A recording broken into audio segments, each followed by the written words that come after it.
Final update.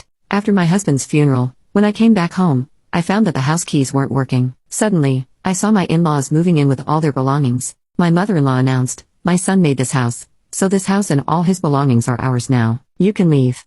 I couldn't help but laugh, because my husband was prepared for this, and he decided to give everything to someone they didn't expect.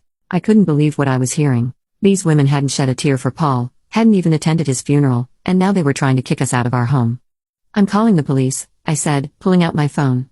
Maria and Olivia exchanged worried looks. They clearly hadn't expected me to fight back. "Now, Julie," Maria began, but I cut her off. "No. You have exactly 10 minutes to get out of my house before I call the cops. This is my home, Paul and I bought it together. You have no right to be here." Maybe it was the steel in my voice or the fire in my eyes, but Maria and Olivia finally realized they had gone too far. They gathered their things and left, but not before Maria turned to me with a sneer. "This isn't over, Julie. You'll be hearing from our lawyers." The days after Paul's funeral were a blur of grief, anxiety, and paperwork. I threw myself into sorting out Paul's affairs, partly to keep busy and partly out of fear that Maria and Olivia would try to take what wasn't theirs. A week after the funeral, I received a call from a local law firm. My heart pounded as I answered the call, afraid it was Maria following through on her threat of legal action. "Mrs. Walker, this is Scott Thompson from Thompson & Partners. I'm calling about your late husband's will." I felt a small flicker of hope. "His will? I didn't know he had one." "Yes, ma'am. Mr. Walker came to see us about 5 months ago. He asked that we contact you in the event of his passing." I scheduled an appointment for the next day, my mind spinning. Why hadn't Paul told me about this? What did it mean? The next morning, I wheeled Dad into Mr. Thompson's office. The lawyer greeted us warmly, his kind eyes crinkling at the corners. "Mrs. Walker, Mr. David, thank you for coming in," he said, gesturing for us to sit near his desk. "I'm sorry for your loss." Mr. Thompson opened a file on his desk. "Now, as I mentioned on the phone, your husband came to see us to draft his will. He was very clear about his wishes." I held my breath as Mr. Thompson began to read. "I, Paul Walker, being of sound mind, do hereby leave all my worldly possessions to my beloved wife, Julie Walker." I gasped, and Dad's grip on my hand tightened. Mr. Thompson continued. "This includes our home, my truck, and all our savings. It is my wish that Julie use these resources to care for herself and her father, Larry David, whom I have come to love as my own." Tears streamed down my face. Even from beyond the grave, Paul was taking care of us. "There's more," Mr. Thompson said gently. "Mr. Walker left a letter for you." He handed me an envelope. With shaking hands, I opened it and began to read. "My dearest Julie? If you're reading this, it means I'm gone. I'm so sorry for leaving you and Larry. Please know that you two are the best thing that ever happened to me. I made this will because I know how my mother and sister can be. I didn't want to worry you, but I needed to make sure you and Larry were protected if anything happened to me. You're my real family, Julie. You and Larry, not them. Take care of each other.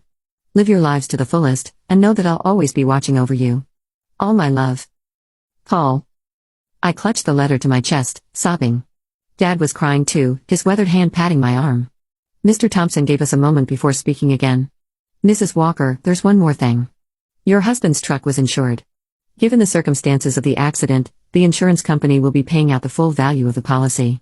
I looked up, sniffling, and asked, "What does that mean?" Mr. Thompson gave me a small smile and said, "It means you'll be receiving a large sum of money, enough to pay off your mortgage and more." As we left the lawyer's office, I felt like a weight had been lifted from my shoulders. We were going to be okay. Paul had made sure of it. As we pulled into our driveway, I noticed a familiar car parked on the street. My heart sank. As I recognized Maria's sleek sedan, "Oh no," I muttered. "What now?" Sure enough, Maria and Olivia were waiting on our front porch, but this time I wasn't afraid. I had Paul's letter in my pocket and the strength of his love in my heart. "Julie," Maria began as we approached, her voice sickly sweet. "We need to talk about Paul's estate." I stood tall, looking her straight in the eye. "No, Maria. We don't. Paul left everything to me. It's all legal and official. And do you want to know why? Because we were his real family, not you. Now, please leave. You're trespassing on my property." For once, Maria was speechless. Olivia tugged at her arm, whispering urgently. With one last venomous glare, they got in their car and drove away. The weeks after our meeting with the lawyer were busy. I threw myself into settling Paul's affairs, grateful for the distraction from my grief. The insurance payout came through, and just as Mr. Thompson had said, it was enough to pay off our mortgage with plenty left over. One afternoon, as I was going through Paul's desk, I found a small notebook. Curious, I opened it and saw pages filled with his messy handwriting. It was a journal of sorts, full of his thoughts and plans for our future. Thinking about starting a college fund for our future kids, one entry read, "Want to make sure they have the best start in life." My heart clenched. We had talked about having children someday but had decided to wait until we were more financially stable. Now, reading Paul's private hopes and dreams, I felt a fresh wave of grief wash over me. "Oh, Paul," I whispered, holding the notebook close. We had so many plans.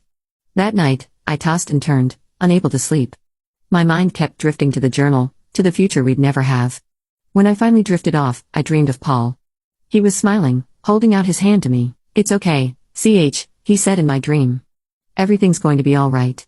I woke up the next morning feeling different. I couldn't quite figure out what it was, but something had changed. As I got ready for work, a wave of nausea hit me, and I barely made it to the bathroom in time. The morning sickness didn't go away in the days that followed. At first, I thought it was just stress and grief, but a small voice in the back of my mind suggested something else. After a week of this, I found myself in the pharmacy, staring at pregnancy tests with trembling hands. I bought one and hurried home. The 5 minutes I waited for the result felt like the longest of my life. When I finally looked at the test, there were 2 clear blue lines. I sank to the bathroom floor, overwhelmed by a mix of emotions. Joy, fear, grief, and hope were all swirling together. "Julie," Dad's voice came through the door. "Everything okay in there?" I opened the door, tears streaming down my face. Dad's expression changed from concern to alarm. "What's wrong, sweetie?" he asked.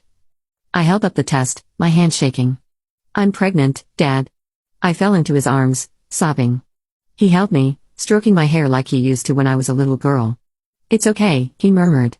"It's going to be okay. You're not alone, Julie. And this baby is a gift.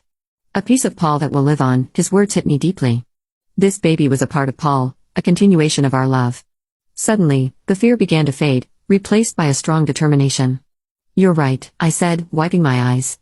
"This baby is a gift, and we're going to be okay." Dad smiled, his eyes crinkling at the corners. "That's my girl. Now, let's get you something to eat. You're eating for 2 now, after all." As we headed to the kitchen, I felt a sense of hope growing inside me. The road ahead would be challenging, but with my father by my side and Paul's child growing inside me, I knew we could face anything. As my belly grew with our child, I found strength I never knew I had. Dad was my rock, always there with a kind word or a helping hand. We settled into a new routine, just the 2 of us, eagerly awaiting the arrival of the newest member of our little family. One sunny afternoon, as I was tending to the garden Dad and I had planted together, I heard a car pull up. My heart sank as I recognized Maria's sedan. What could they possibly want now? I walked to the front of the house, one hand instinctively resting on my swollen belly.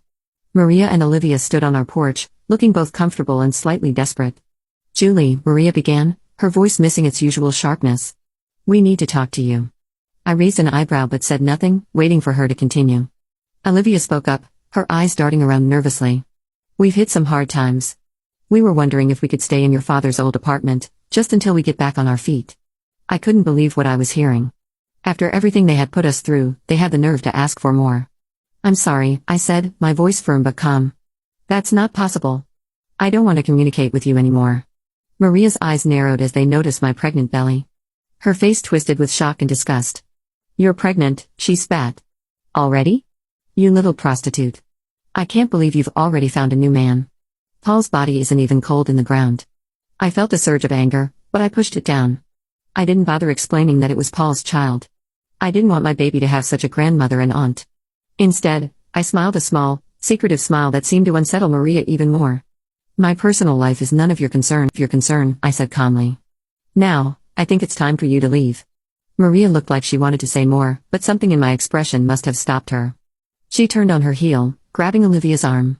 I watched as they drove away, feeling a sense of peace wash over me. I had stood my ground, protected my family, and kept my dignity. Paul would have been proud.